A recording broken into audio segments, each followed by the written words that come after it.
Sir, இப்போ தாவேக்கால நிறைய இந்த மாற்றங்கள்லாம் நடக்கிறதா கேள்விப்படுறோம். என்ன நடக்குது சார் தாவேக்கா? என்ன மாற்றம் நீங்க கேள்விப்பட்டீங்க? இந்த வேட்பாளர்கிட்ட எல்லாம் விஜய் அவர்கள் ஒரு மீட்டிங் நடக்க போறதா கேள்விப்படுறோம். எதுக்காக சார் இந்த சடன் மீட்டிங்? அதுவும் ரிசல்ட்டுக்கு கொஞ்ச நாட்களுக்கு முன்னாடி. இப்போ விஜய் தோல்வி பயம் விஜய்க்கு அதிகமாயிடுச்சு. அதனாலதான் இந்த மாதிரி கோவில் குளம் தான் போயிட்டு இருக்கு. இந்த மாதிரியான விமர்சனம் வந்துட்டு விஜய் இந்த எலெக்ஷன் கிங்கா இருப்பாரா இல்ல கிங் மேக்கரா இருப்பாரா? ரெண்டுமாவும் இருப்பார். அவரை பொறுத்த வரைக்கும் அவர் கிங்குனா அவருக்கு கூட இருக்க பல நபர்கள் கிங் மேக்கரா.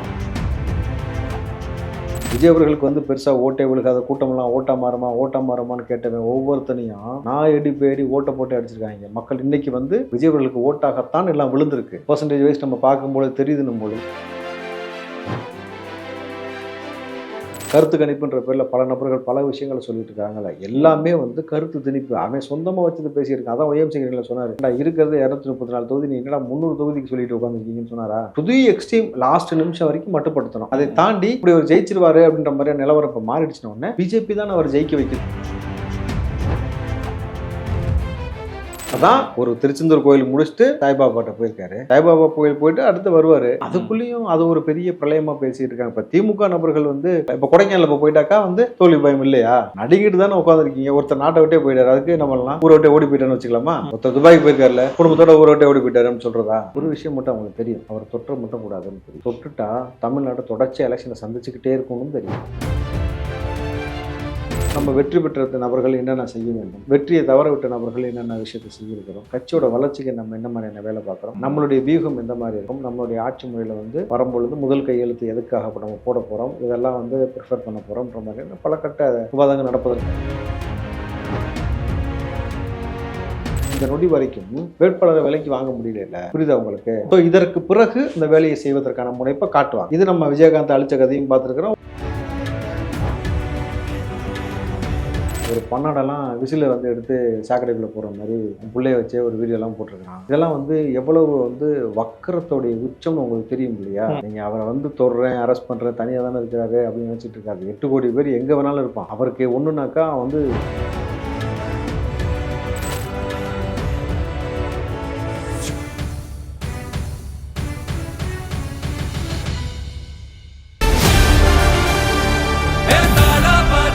மக்களுக்கு நல்லது பண்றதுக்கு அரசியலுக்கு வாங்கடா, கொள்ளை அடிக்கிறது கொலை பண்றதுக்கு கூட அரசியலுக்கு. சம்மர் வந்தாச்சு. What's your plan for this holiday? எங்க கிட்ட விட்டுருங்க, நாங்க பாத்துக்கிறோம். GT holidays. GT holidays, south India's #1 travel brand. Sir வணக்கம் சார். வணக்கம் நடராஜ். எப்படி சார் இருக்கீங்க? நல்லா இருக்கு நடராஜ். Super sir. விஜய் அவர்கள் இந்த எலெக்ஷன் முடிஞ்சு அமைதியா இருப்பாருன்னு பார்த்தா கோவிலா சுத்திட்டு இருக்காரு. கோயிலுக்கு தானேப்பா போனாரு? கோவிலா சுத்திட்டு இருக்காரு சார். அது ஒரு சர்ச்சை மசூதி அப்படி சுத்தி இருந்தா பிரச்சனை இருக்காது. வெறும் கோயில் மட்டும் போறதுனால விஜய் அவர்கள் இப்ப பாத்தீங்கன்னா, முன்னாடியே சொன்ன விஜய் அவர்கள் பாஜக பி டீம்னு சொல்லிட்டு இப்ப பாத்தீங்கன்னா அது அப்படியே ப்ரூவ் பண்ணிட்டே இருக்காரு. சர்ச்சுக்கு போயிட்டு என்ன சொல்லுவாங்க அடுத்து? எல்லாத்துக்குமான ஒரு தலைவர்னு போறாரு. பிளான் இருக்கு. ஓகே, அடுத்து சர்ச்சு போறாரு, வேளாங்கண்ணி போவாரு, அதுக்கு அடுத்து இஸ்லாமியர்களுடைய அந்த தர்காவுக்கும் போகக்கூடிய முன்னெடுப்புலாம் இருக்கு தம்பி. அதான் ஒரு திருச்செந்தூர் கோயில் முடிச்சுட்டு சாய்பாபாட்ட போயிருக்காரு. சாய்பாபா கோயில் போயிட்டு அடுத்து வருவாரு. அதுக்குள்ளேயும் அது ஒரு பெரிய பிரளயமா பேசிட்டு இருக்காங்க. இப்ப திமுக நபர்கள் அவங்கெல்லாம் எங்க போனாங்க, எங்க வந்தாங்கன்னு கதையெல்லாம் நமக்கு தெரியும் இல்லையா? இவர் கோயிலுக்கு போறது ஒரு விஷயமா பெருசா எடுத்து பேச வேண்டிய பூதாகரமான விஷயம் இது கிடையாது. இன்னும் சொல்ல போனேனாக்கா, இவர் ஒரு விஷயத்த செஞ்ச இளைஞர்கள் அதை பின்பற்றுறாங்கல்ல. ஸோ இப்போ ஒரு ட்ரெஸ் கோட் அவர் போட்டாரு, அதை எலெக்ஷன் அன்னைக்கு எல்லாரும் போட்டதை பார்க்கும்பொழுது மத நல்லிணக்கத்தை எல்லாருக்கும் மத்தியில் கொண்டு வருவதற்கான முனைப்பாக இன்றைக்கு அவர் இந்து கோயிலாக இருக்கட்டும், அதுக்கப்புறம் சாய்பாபா கோயில், அதுக்கப்புறம் பார்த்தீங்கன்னாக்கா சர்ச்சுக்கும் போகிறாரு, வேளாங்கண்ணி போவார், அடுத்து பார்த்தீங்கன்னாக்கா இஸ்லாமிய சம்மந்தப்பட்ட இடத்துக்கும் போகும் பொழுது எப்படி மதுரை மாநாட்டில் சாதி மதங்கள் எல்லாத்தையும் உடைச்சிட்டு ஒருத்தர் தோளோட உரசி நின்றுக்கிட்டு எங்கள் அண்ணனுக்காக நிற்கிறோம், என் தோளில் தங்கச்சி தூக்கி வச்சு அண்ணனை பாருமான்னு சொன்னாங்களோ, அதுபோல் ஒரு ஒற்றுமையை ஏற்படுத்துவதற்கான ஒரு முனைப்பு ஒரு தலைவனுக்கு எல்லா மதத்தை சார்ந்த நபர்களும் ஓட்டு போட்டிருக்காங்கன்னும் பொழுது எல்லா மதத்தை பற்றின புரிதலும் எல்லா மதத்துக்கான ஒரு தலைவனாக இருக்கணுமே தவிர ஒரு குறிப்பிட்ட மதத்தை சார்ந்த ஒரு நபராக இருப்பவன் தலைவனாக இருக்க முடியாது. அவர்களுடைய பண்டிகைகளோ அவங்களுடைய சம்பிரதாயமோ யாருக்கும் புரியாமல் போகும் பட்சத்தில் அது இத்தனை ஆண்டு காலம் அப்படிதான் நடந்துகிட்டு இருக்கு. சாதி அரசியல் பண்றாங்கல்ல, அதை முற்றிலுமாக புறம் தள்ளி சமூக நல்லிணக்கத்திற்கான ஒரு வழிபாடாக அவர் செஞ்சுக்கிட்டு இருக்காரும் பொழுது இது வரவேற்கணும். இப்ப விஜய் தோல்வி பயம் விஜய்க்கு அதிகமாயிடுச்சு. அதனாலதான் இந்த மாதிரி கோவில் குளம்லாம் வந்து போயிட்டு இருக்காரு. இந்த மாதிரியான விமர்சனம் வந்து வந்துட்டு இருக்கு சார். ஏன்னா இதெல்லாம் எலெக்ஷன் முன்னாடியே வந்து பண்ணியிருக்க வேண்டியதானே. எலெக்ஷன் முடிஞ்சிட்டு பண்றாருன்னா இதே எலெக்ஷன் முன்னாடி பண்ணியிருந்தா அந்த சிறுபான்மையர் ஓட்டு வந்து விஜய்க்கு வந்து விழுந்திருக்காது. ஸோ இதன் காரணமாக தான் இப்போ வந்து கோயிலுக்கு போறாரு அப்படியும் வருது. தம்பி, இதுக்கு முன்னாடி போயிருந்தாதான் நீங்க வந்து அது ஓட்டுக்காக போறாருன்னு சொல்லலாம். ஓகே. இப்போ அவர் போறது உடனே தோல்வி இது என்னங்கடா புதுசு புதுசா கொண்டு வரீங்க, இது தோல்வி பயம். அப்போ கோயிலுக்கு போறவங்க எல்லாமே தோல்வி பயத்தில் தான் போறாங்களா? நல்லா யோசிச்சு பாருங்களேன். இப்போ கொடைக்கானல் இப்போ போயிட்டாக்கா வந்து தோல்வி பயம் இல்லையா? நடிக்கிட்டு தானே உட்காந்துருக்கீங்க. ஒருத்தர் நாட்டை விட்டே போயிட்டாரு, அதுக்கு என்ன பண்ணலாம்? ஊரை விட்டே ஓடி போயிட்டான்னு வச்சுக்கலாமா? ஒருத்தர் துபாய்க்கு போயிருக்காருல, குடும்பத்தோட ஊரை விட்டே ஓடி போயிட்டாருன்னு சொல்றதா? இப்போ ஒரு வழிபாட்டு தலத்திற்கு போறதுக்கு 1000 விஷயத்த கற்பிக்கிறீங்கனாக்கா பிரச்சனை உங்களுக்கு தான். அப்படியே படிப்படியாக வாங்க பேசிட்டே போ, வண்டியில் ஏறுங்க, ட்ரீட்மெண்ட் கொடுத்தா சரியா போகணும், கூட்டு போகணும் இந்த மாதிரி நபர்களை. புரியுது சார். எனக்கு என்ன ஆச்சரியமா, ஸ்டாலின் அவர்களா இருக்கட்டும் இல்ல உதயநிதி ஸ்டாலின் அவர்களாக இருக்கட்டும், அவங்ககிட்ட வந்து பணம் வந்து கம்மியா இருக்கிற மாதிரி தான் கணக்கு காமிச்சிருப்பாங்க. இப்போ இந்த மாதிரி நபர்கள்லாம் எப்படி துபாய்க்கு வந்து போக முடியுது? இந்த மாதிரி விஷயங்கள் யாரும் கேட்க மாட்டாங்க. இன்னொன்னு வந்து போன எலெக்ஷன் எடுத்துக்கலாம் 2021. அப்போ வந்து துர்கா ஸ்டாலின் அவர்கள் வந்து எல்லா கோயிலும் வந்து சுத்தி இருந்தாங்க. அங்கெல்லாம் வந்து யாரும் இந்த கொள்கை பத்தி அதெல்லாம் கேட்க மாட்டாங்க. இதே விஜய் ஏதாவது ஒரு விஷயம் பண்ணா மட்டும் அது ஒரு பெரிய ஒரு பேசும் பொருளா மாத்தி அதை ஒரு 2 நாளைக்கு வந்து பேசிட்டு இருக்காங்க. விஜய் பாருங்க இந்த மாதிரி கோயில் போயிட்டு இருக்காரு, ஒரு நெரேட்டிவ் இன்னும் செட் பண்ணிட்டே இருக்காங்க. அது நெரேட்டிவ் இல்லை தம்பி, வயிற்று பொழப்பு. ஆமா, அது நெரேட்டிவே கிடையாது, வயிற்று பொழப்பு. நீங்க விஜய் பற்றி பேசினா தான் காசு. ஓகே. சொம்பாண்டாக்கெல்லாம் எப்படி காசு வரும்? புரியுது. நீங்க இவரை பற்றி பேசிக்கொண்டே இருந்தாலும் தான் காசு கொடுப்போன்னு இருக்காங்க. நீங்க எலெக்ஷன் வரைக்கும் பேசினா ஓகே, அதுக்கப்புறம் பேமெண்ட் கட் ஆகி போச்சான். இப்போ என்ன பண்றது? கதறி கதறி உட்காந்து அழுகுறாங்க. எரிதிடி மாலா ஃபேனை போடுடி. அது ரொம்ப எரிச்சலாக தான் கொடைக்கானல் போயிருக்கிறான். ஓகே. கொடைக்கானல் போயிட்டு போட்டு ஓட்ட போயிருக்காங்கல்ல, பார்த்தீங்களா? கையிருப்பு 10,000 வச்சிருந்தால 6,000 ரூபாய் அதுக்கே போயிடுச்சு. இப்போ வெறும் 4,000 ரூபாயில் எப்படி கொடைக்கானல் வெக்கேஷன் முடிச்சுட்டு வரதுன்னு தெரியாம அதனால தான் சைக்கிள்லாம் எடுத்து ஓட்டுறாராம். ஆஃபர்ஸ் ஏதாவது இருக்குங்களா சார்? ஆஃபர்ஸ் ஏதாவது இருக்கும்? இருக்கும், ஆஃபர்லாம் இருக்கும். ஆனால் வந்து இப்போ சைக்கிள் ஓட்டுறாங்கல்ல, அதுக்கே ஆஃபர் தான். தெரியுமா உங்களுக்கு? 100 ரூபாய் வரக தலைவருக்கு 50 ரூபா வாங்கிக்க அப்படின்ட்டுருக்காங்க. ஆஃபர் தம்பி. Okay okay okay. ஸோ இந்த மாதிரி இருந்தாலும் இப்போ வரைக்குமே விஜய் அவர்களால் வந்து எதுவுமே பண்ண முடியாது சார். திமுகவிலையும் சரி, இல்லாத எதிர்கட்சிகளாக இருக்கட்டும், எத்தனையோ விமர்சனங்கள் வந்து விஜய் மேல வைக்கிறாங்க. ஆனாலும் அவர் வந்து கல்லு மாதிரி ஸ்ட்ராங்காவே இருக்காரே சார். அது மட்டும் இல்லாம விர்ச்சுவல் வாரிஸ் இருக்காங்களே, அவங்களும் அவங்க என்ன பண்ணாலும் அதை எதிர்த்து வந்து ஏதாவது பண்ணிட்டே இருக்காங்க. ரொம்ப ஸ்ட்ராங் ஆகிட்டே போற மாதிரி இருக்கு சார் தாவேக்காவும் விர்ச்சுவல் வாரிஸ். இல்ல, ஆரம்பத்துல இருந்தே தளபதி விஜய் அவர்களுடைய பலம் என்னன்றது அவருக்கு தெரியும். பலத்தை பற்றி தெரியாமல் ஓநாய் கூட்டம் குலைச்சிக்கிட்டே இருந்துச்சு. புரியுங்களா? இன்றைக்கு வந்து அவர் வந்து எவ்வளவுக்கு எவ்வளவு அவர் மீது நீங்கள் சொல்லையும் என்ன சொல்லுவாங்கல்ல, சொற்களை வந்து அவர் மீது எரிஞ்சிங்களோ அதை பற்றி அவர் கண்டுக்காமல் புறம் சொல்லிட்டு அவர் பாட்டுக்கு இருந்தார். ஆனால் ஒரு விஷயம் மட்டும் அவங்களுக்கு தெரியும், அவர் தொற்ற மட்டும் கூடாதுன்னு தெரியும். தொட்டுட்டா தமிழ்நாட்டை தொடர்ச்சி எலெக்ஷனை சந்திச்சுக்கிட்டே இருக்கணும்னு தெரியும். புரிஞ்சா? நீங்கள் அவரை வந்து தொடுறேன், அரெஸ்ட் பண்ணுறேன், தனியாக தானே இருக்கிறாரு அப்படின்னு நினச்சிட்டு இருக்காது. 8 கோடி பேர் எங்கே வேணாலும் இருப்பான். அவருக்கு ஒன்றுனாக்கா வந்து களம் அப்படியே மாறி போயிடும். அப்படின்னும் பொழுது அந்த மனிதன் வந்து இளைஞர்களை தவறாக வழிநடத்திவிடக்கூடாது. நம்ம கோவப்பட்டோம்னா அவங்களும் சேர்ந்து கோவப்படுவாங்க அப்படின்னு தெரியும். இப்போது தளபதியை பற்றி நீங்கள் வந்து தவறாக இவ்வளோ பேசுகிறாங்க இல்லை, அவர் கோவப்பட்டு ரியாக்ட் பண்ணார்னா ஏய் உனக்கு அப்படின்னு வச்சுங்களேன், இங்கே சொல்லி முடிக்கல இங்கே பசங்க உள்ளே ஏதாவது ஒரு வேலையை பார்த்து விட்டுருவாங்கன்னும் போது ரொம்ப நிதானமாக மக்களை வந்து ரொம்ப கரெக்டான ஒரு பாதையில் கூட்டு போடணும். ஒரு தலைவர் வந்து ஒரு தலைமை பண்போடு நடந்துக்கிறாரு. இங்கே பண்பற்ற நபர்கள் வந்து ஆனால் இப்படி ஒரு பொழைக்கிறதெல்லாம் கொஞ்சம் கேவலம் தான் தம்பி. இவரை பற்றி அவதூறு மட்டுமே பேசி அதில் வந்து சம்பாரித்து அந்த காசை கொண்டு போய் பொண்டாட்டி பிள்ளைங்களுக்கு சோறு வாங்கி கொடுத்து அதை சாப்பிட்டு அவங்க வளர்ந்து ரொம்ப கஷ்டம் தம்பி. ஒரு பன்னாடெல்லாம் விசில வந்து எடுத்து சாக்கடைக்குள்ளே போகிற மாதிரி பிள்ளைய வச்சே ஒரு வீடியோலாம் போட்டிருக்கிறான். இதெல்லாம் வந்து எவ்வளவு வந்து வக்கரத்தோடைய உச்சம்னு உங்களுக்கு தெரியும் இல்லையா? ஒரு அரசியல் கட்சிக்கு வரக்கூடியது நமக்கு இந்திய அரசியலமைப்பு சட்டம் கொடுத்த உரிமை. அதன்படி அவர் வராருன்னும் பொழுது அவரை தேர்ந்தெடுக்கக்கூடிய உரிமை நமக்கு இருக்கணும் பொழுது மக்கள் நம்ம அவங்களை தேர்ந்தெடுக்கிறோம். ஓட்டு போட்டதுக்காக ஒரு கூட்டத்தை தற்கொலைன்னு சொல்கிறதும், ஓட்டு போடாமல் இருக்கக்கூடிய கூட்டத்தை வந்து நீங்கள் வந்து பெரிய பாவம் பண்ணுறது போல் நீங்கள் சித்தரிப்பதும், இதில் உச்சபட்சம் கேவலமே வந்து ஐடி கம்பெனியில் வேலை செய்கிறவங்கலாம் வந்து கலைஞர்னால தான் வந்து அப்படின்னு சொல்கிறானுங்கல்ல. இதெல்லாம் வந்து நீங்கள் எப்படி பார்த்து சொல்லுங்கள்? அப்போ ஐடி கம்பெனியில் வேலை செய்கிறவங்கெல்லாம் வந்து கருணாநிதினால தான், கலைஞர்னால தான் வந்து ஐடி கம்பெனியில் வேலை செஞ்சு அவன் சாப்பிட்ற சாப்பாடு அவர் போட்டது தான் அப்படின்னாக்கா இது நீங்கள் என்ன மாதிரி பார்க்குறீங்க சொல்லுங்கள்? உங்களுடைய பாயிண்ட்டில் சொல்லுங்கள், ஒரு ஜேர்னலிஸ்ட்டாக. புரியுது சார், புரியுது. இல்லை சொல்லுங்கள் சும்மா. அந்த மாதிரியான விமர்சனங்கள் வரக்கூடாது. பட் எல்லை மீறி சில விமர்சனங்கள் வந்து போயிட்டு இருக்கு சார். அது அவங்களே வந்து கட்டுப்படுத்தணும். இல்லை, ஐடி கம்பெனியில் வந்து வேலை செய்கிறவங்க எல்லாத்துக்கும் கலைஞர் தான் காரணம்னாக்கா, ஊருக்குள்ள டிக்கெட் வாங்காமல் அவ்வளோ பேர் சுற்றுறாங்க, அதுக்கும் கலைஞர் தான் காரணமா? புரியுது. இல்லை கேட்குறேன், அது ஒரு கேள்வி வரும்ல இயல்பா. இன்னும் ஒருத்தன் வந்து பெரிய மேதாவி மாதிரி பிஜேபி தான் வந்து இந்த முறை வந்து விஜய்க்கு சப்போர்ட் பண்ண போகுது, எலெக்ஷன் மிஷினில் வந்து கை வச்சு ஏதோ சகாப்தமா பேர், ஜீவ சகாப்தமா அப்படின்ற ஒரு ஆள் கேட்டதாக ஒரு விஷயம் போயிட்டு இருக்கு இல்லையா. அப்போ வந்து விஜய் அவர்களுக்கு பிஜேபி தான் உதவி செய்ய போகிறது. என்ன காரணம் என்றால், பிஜேபியால் நேரடியாக தமிழ்நாட்டுக்குள் வர முடியவில்லை. அதனால் இந்த முறை வந்து ஓட்டிங் மிஷினில் வந்து எல்லா வேலையும் வந்து திலும்பல் செஞ்சு விஜய் அவர்களை ஜெயிக்க வைப்பதற்காக பிஜேபி வேலை செய்யுதுன்னு ஒரு ஸ்டேட்மெண்ட்டை பதிவு பண்ணுறாரு.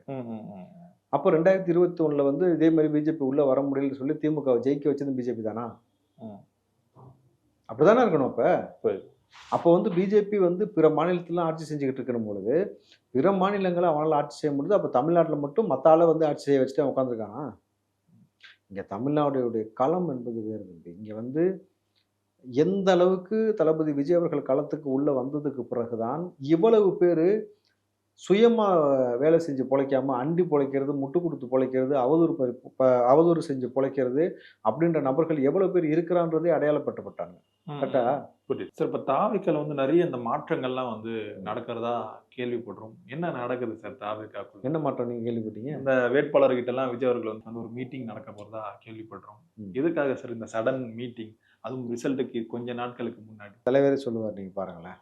ஓகே, இந்த மீட்டிங் எதற்காக இதை முன்னெடுக்கிறோம், நம்ம வெற்றி பெற்ற நபர்கள் என்னென்ன செய்ய வேண்டும், வெற்றியை தவற விட்ட நபர்கள் என்னென்ன விஷயத்தை செய்யிருக்கிறோம், கட்சியோட வளர்ச்சிக்கு நம்ம என்ன மாதிரியான வேலை பார்க்குறோம், கட்சியோட வளர்ச்சிக்காக யாரெல்லாம் எவ்வளோ உழைச்சிருக்கிறாங்க, நம்மளுடைய வியூகம் எந்த மாதிரி இருக்கும், நம்மளுடைய ஆட்சி முறையில் வந்து வரும்பொழுது முதல் கையெழுத்து எதுக்காக நம்ம போட போகிறோம், இதெல்லாம் வந்து ப்ரிஃபர் பண்ண போகிறோம்ன்ற மாதிரி பல கட்ட விவாதங்கள் நடப்பதற்கான வாய்ப்பு இருக்குது. என்னுடைய கணிப்பு அது வந்து தளபதி சொன்னாதான் தெரியும்.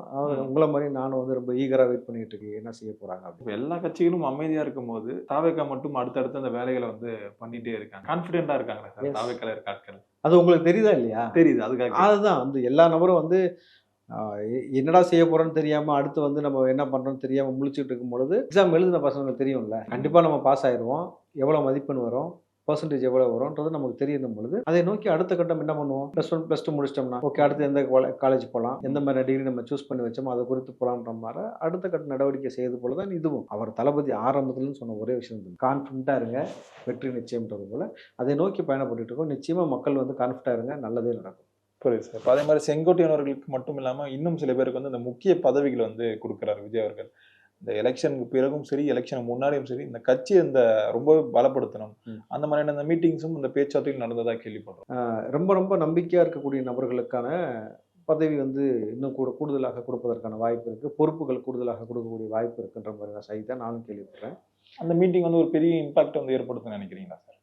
கட்சியோட பலமே அதானே தம்பி. நீங்கள் வந்து கட்சி நபர்களை வந்து எப்பயுமே ஒரு தலைவன் வந்து அடுத்த கட்டம் நம்ம என்ன பண்ண போறோம்னு சொல்ல அவன் வந்து உற்சாகம் இருக்கும். ஏன்னா இந்த நொடி வரைக்கும் வேட்பாளரை விலைக்கு வாங்க முடியல, புரியுதா உங்களுக்கு? ஸோ இதற்கு பிறகு இந்த வேலையை செய்வதற்கான முனைப்பை காட்டுவாங்க. இது நம்ம விஜயகாந்த் அழிச்ச கதையும் பார்த்துருக்கிறோம், ஒவ்வொரு பிஜேபி பிற ஸ்டேட்ல என்னெல்லாம் செஞ்சிருக்காங்கன்னு பார்க்குறோம் பொழுது. அப்போ தொலைநோக்கு திட்டத்தில் இதை வந்து நீங்களை வந்து கலந்துக்கக்கூடிய எல்லா நபருக்குமே ஒரு புரிதல் ஏற்படும். எதிர்காலம் யாரை நோக்கி இருக்கு, தமிழ்நாட்டில் யாரை நோக்கி செல்லும் பொழுது ஒரு பெரிய வளர்ச்சி இருக்கும், யாரோட சேர்ந்து நம்ம பயணப்படும் போது நமக்கான அடையாளம் இன்னும் உறுதி செய்யப்படும், தொடர் வெற்றிகள் நமக்கு கிடைக்கும், மக்கள் நம்மளை எந்த அளவுக்கு மதிப்பாங்கன்ற ஒரு விஷயத்தை எல்லாத்தையும் அது மக்களுக்கு எல்லாத்துக்கும் சரி அவங்களுக்கும் புரிய வைக்கக்கூடிய ஒரு சந்திப்பாக தான் இருக்கும். அவங்க எல்லாருக்கும் வந்து ஒவ்வொரு முகம் வந்து தெரிய ஆரம்பிச்சிருக்கு. இப்போ விஜயின் வருகையால் நிறைய கட்சிக்கு வந்து இந்த டிமாண்ட் வந்து எக்ஸ்ட்ரா ஆயிடுது சார். காங்கிரஸ் அவர்கள்லாம் திமுக கிட்ட ரொம்பவே அமைதியாக போயிருந்தாங்க. இப்போ இன்னைக்கு கூட பேசியிருக்காங்க, நாங்கள் வந்து ஆட்சியின் பங்கு அதிகாரத்தின் பங்கு வந்து கேட்போம்னு சொல்லிட்டு. இந்த டிமாண்ட் வந்து விஜய் அவர்கள் வந்து நாளுக்கு நாள் எக்ஸ்ட்ரா பண்ணிக்கிட்டே இருக்காங்களா சார்? இல்லை, நீங்கள் விஜய் வச்சு இந்த ஊடகத்தில் பேசுகிறாங்களே ஒருத்தங்க, அது ஒரு கேட்டகரினா இது ஒரு கேட்டகரி. அவரை வச்சு தனக்கு வந்து டிமாண்டை ஏற்றிக்கிட்டு இப்படி பேசும்பொழுது நீங்கள் நல்லா யோசிச்சு பாருங்களேன். ஒரு யூனியன் முதலாளி ஒரு முதலாளி எதிர்த்து ஒரு யூனியன் போராடும், அந்த யூனியன் தலைவனை மட்டும் கூப்பிட்டான்னு சொல்லி பேசுவாங்க, அவனை மட்டும் கரெக்ட் பண்ணி முடிச்ச உடனே நாங்கள்லாம் பேச்சுவார்த்தை சுமூகமாக முடிஞ்சிச்சுனா இல்லை, இப்படி ஒரு யூனியன் தலைவன் போல பேசிட்டு உட்காந்துருக்கிறதான். இப்படி பேசணும்னா எக்ஸ்ட்ரா கொஞ்சம் கூப்பிட்டு பேசியப்பா இதை பற்றி பேசாதப்பா அப்படின்னாக்கா ஆஃப் ஆயிடுவாங்கல்ல. முழுக்க அரசியலை வருமானமாக எடுத்துக்கொண்டு ஒவ்வொரு கட்சியும் இன்னைக்கு வந்து பிழைப்பு பிழைத்துக் கொண்டிருக்கு தம்பி. ஆனால் ஒரு மனிதன் வந்து வருமானத்தை விட்டு இந்த மக்களுக்காக களத்தில் வந்து நின்று இன்றைக்கு விஜய் அவர்களுக்கு வந்து பெருசாக ஓட்டே விழுகாத கூட்டமெல்லாம் ஓட்டா மாறுமான்னு கேட்டவன் ஒவ்வொருத்தனையும் நான் பேடி ஓட்டை போட்டு அடிச்சிருக்காங்க. மக்கள் இன்னைக்கு வந்து விஜய் அவர்களுக்கு ஓட்டாகத்தான் எல்லாம் விழுந்திருக்கு. பர்சன்டேஜ் வைஸ் நம்ம பார்க்கும்போது தெரியுதுன்னும் பொழுது அப்போது எவ்வளோ பெரிய ட்ரமாட்டிக் சேஞ்ச் ஏற்படுத்திட்டு ரொம்ப சைலண்ட்டாக அமைதியாக கோயில் காலமாக போயிட்டு இருக்கிறாரு. அவர் உள்ளூரில் தான் இருக்காரு. உள்ளூரில் இருப்பேன்னு சொன்ன எல்லாமே வந்து இன்னைக்கு உள்ளூரில் இல்லாமல் ஓடிக்கிட்டு உல்லாசமாக அனுபவிச்சு கொண்டிருக்கணும் பொழுது அரசியலாக எதிர்கொள்ள திராணியற்ற வக்கற்ற நபர்கள் இப்படி அவதூறு பேசுவார். இப்போ விஜய் வந்து இந்த எலெக்ஷன் வந்து கிங்காக இருப்பாரா இல்லை கிங் மேக்கராக இருப்பாரா? ரெண்டுமாவே இருப்பார். அவரை பொறுத்த வரைக்கும் அவர் கிங்குனா அவருக்கு கூட இருக்க பல நபர்கள் கிங் மேக்கரை மாற்றுவார். அதுதான் நான் சொன்னதுக்கான பொருள். அதாவது தன்னுடைய ஆட்சியின் போது எப்படி மக்கள் வந்து வறுமையின் பிடியிலிருந்து விலகுவது, பெண்களுக்கான விஷயத்துல வந்து அன்காம்ப்ரமைஸ்ட் இல்லைன்னு சொல்லியிருக்காரு. இந்த பாலியல் குற்ற சம்பவம் இருக்குல்ல, இதுக்கெல்லாம் வந்து காம்ப்ரமைஸே கிடையாது, எல்லாத்தாலும் தூக்கக்கூடிய வேலையை செய்வோம்னு சொல்லியிருக்காரு பொழுது இந்த மாதிரி ஒரு நல்ல ஒரு ஆட்சியை கொடுப்பதற்கான ஒரு முனைப்பை காட்டிக்கிட்டு இருக்காரு பொழுது நம்ம அதை நோக்கி போய்கிட்டு இருக்கிறோம். அவதூறுகளை நம்ம புறந்தள்ளுவோம். ஜாலியா ஆரம்பிங்க அப்படியே இதா போயிருந்தா அப்படியே இல்ல திடீர்னு அந்த எக்ஸிட் போல் வந்துருமோ அப்படியே யோசிச்சுனே அதெல்லாம் மறந்துட்டு வேறவா அதான் யோசனையாக இருக்குது. எங்க திடீர்னு ஏதாவது உள்ள கொண்டு போயிடுமோ அப்படின்னு. இப்ப இதெல்லாம் ஒரு பக்கம் வந்தாலும் இப்ப பிஜேபியில வந்து நிறைய ஆட்கள் வந்து சொல்றாங்க இந்த தொங்கு சட்டமன்றம் அமைந்தா வந்து நாங்க விஜய் கூட வந்து கூட்டணி வச்சு இந்த ஆட்சி அமைப்பும் வந்து சொல்றாங்க. பிஜேபியில இருந்து சொல்றதுதான் கொஞ்சம் ஆச்சரியமா இருக்கு. ஒருவேளை அந்த கூட்டணி பேச்சுவார்த்தை இப்ப வந்து தொடங்கி இருக்காங்கன்னா இல்ல இவங்களே வந்து யூகத்துல வந்து சொல்றாங்க. பிஜேபியில ஒரு சிலர் சொல்றாங்க சார். யார் அவங்க? ஒரு ரீசெண்டா கூட ஒருத்தர் பேசியிருந்தாரு, பேரு சம்திங் பேரு தெரியாத ஆளுக்கெல்லாம் நம்ம ஏன் பேசிக்கிட்டு புரியுதுங்களா? நீங்க பிஜேபியை முற்றிலுமாக தமிழ்நாடு புறக்கணிக்கும். பிஜேபியோட சேர்ந்ததுனாலேயே அதிமுக வந்து கிட்டத்தட்ட 3வது இடத்துல வந்து தள்ளப்படும். பல இடங்கள்ல மிக படுதோல்வி அடைவதற்கான வாய்ப்பு இருக்கணும் பொழுது தம்பி அவங்களுக்கு எதையாவது ஒண்ணு பேசிக்கிட்டே இருக்கணும். நீங்க பிஜேபி காரனும் சீமானும் ஒண்ணு, 2 பேருமே வந்து எதையாவது ஆகாத பேச்சு பேசிட்டே இருப்பாங்க. 2 பேருமே வந்து ஒரு பிரளயத்தை உண்டாக்குற மாதிரியான பேச்சு பேசுவாங்க. ஓகே, அப்படின்னும் பொழுது நம்ம இதெல்லாம் பெருசா எடுத்துக்கொண்டு போக வேண்டிய அவசியம் இல்லை. இந்த மண்ணுக்கு கேடான செய்திகளை செய்து மண்ணுக்கு கேடான விஷயங்களை விதைத்து ஒரு வன்முறையை தூண்டக்கூடிய நபர்கள், இந்த மாதிரியான நபர்கள் பேசக்கூடிய பேச்செல்லாம் புறந்தள்ளிட்டு போயிடும். நம்ம விஜய் அவர்கள் வந்து அந்த பரவலா இருக்க அந்த ஓட் பேங்க்ஸ் எல்லாம் இருக்கு, அது எல்லாத்தையும் வந்து தனக்கு சொந்தமான ஒரு ஓட் பேங்கா வந்து மாற்றுவார் இந்த எலெக்ஷன்ல அப்படின்ற மாதிரியான டாக்ஸ் வந்து இருக்கு. அது வந்து அது 1 இயர் பெல்ட்டா இருக்கலாம், இல்ல வந்து அது பரியர் பெல்ட்டா இருக்கலாம். இந்த இடத்துலலாம் விஜய் அவர்கள் பெரிய ஓட் பேங்க் வந்து வாங்குவார் அப்படின்ற மாதிரி இப்பவே சொல்றாங்க. நம்ம சாதி மதங்களுக்கு அப்பாற்பட்ட தலைவனாக விஜய் இருக்காரு. இந்த யங்ஸ்டர்ஸ் இந்த கூட்டம் வந்து புது ட்ரெண்ட் செட்டர்ஸ். அவங்களுக்குள்ள வந்து இந்த சாதி மதத்தோடைய கோட்பாடெல்லாம் வீட்டோட வச்சுக்கின்றது தான். விஜய் அவர்கள் வந்துட்டாலே அரசியல் காலத்துக்குள்ள வந்ததுக்கு பிறகு அதை அப்படியே வீட்டு வாசலுக்குள்ள செருப்பை கழட்டி வச்சுட்டு உள்ள போறன்ற மாதிரி அந்த மற்ற அடையாளத்தை எல்லாத்தையும் அப்படியே கழட்டி வச்சுட்டு இங்க ஒன்று போடுறான். ஒரே இதுதான் டிவிக்கு, அவ்வளவுதான்.